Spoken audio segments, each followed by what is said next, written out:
Ladies and gentlemen, welcome back to the Indie Zone. My name is Kathy. On November 14th, 2024, Brian Kohberger filed a number of motions to suppress evidence. One of them has to do with the seizure and search of his car. He describes it here as the Pennsylvania search warrant for the white Hyundai Elantra bearing, and then he gives the VIN number.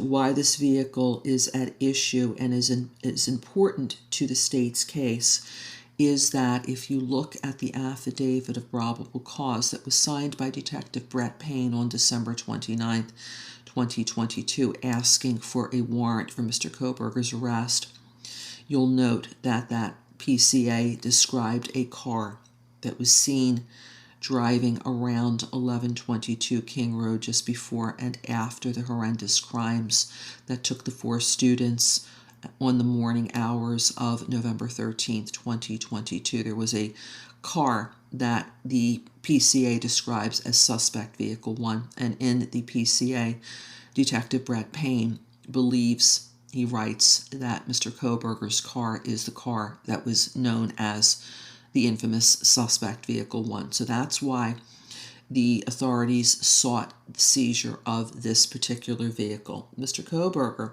provides a recitation of the facts, a timeline of the events that occurred leading up to his arrest and the seizure of his vehicle, beginning on page 2.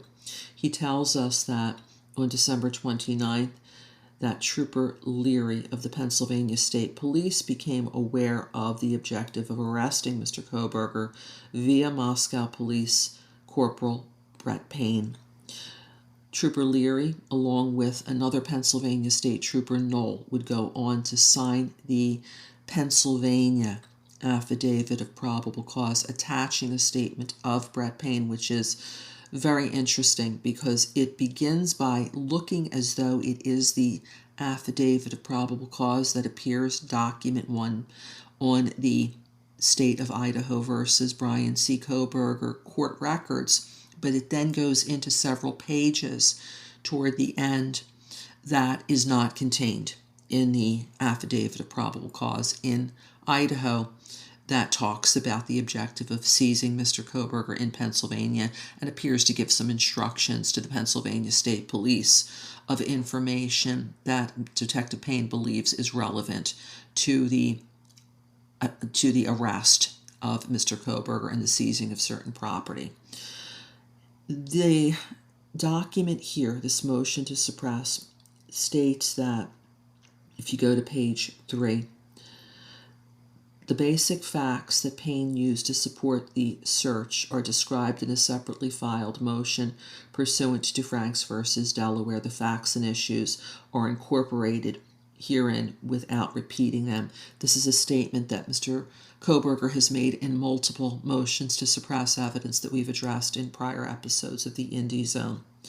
But here it tells us that at 10 p.m. Eastern Time, Pennsylvania SWAT began preparation to arrest Mr. Kohberger, and he charges here that despite weeks of constant FBI surveillance, that Pennsylvania law enforcement did their own independent surveillance beginning at 11:15 p.m. Eastern Time.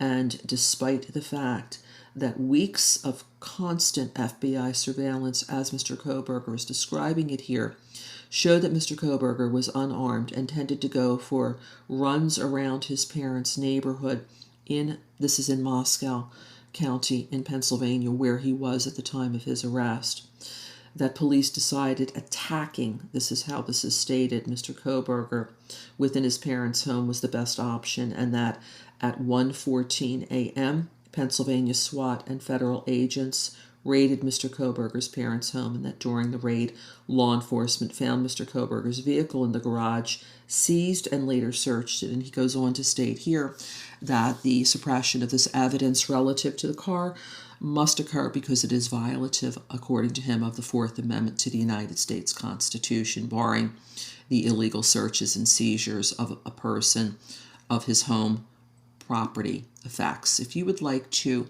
review this document, please go to the link that I have provided in the description to this episode. And as always, thank you for joining us.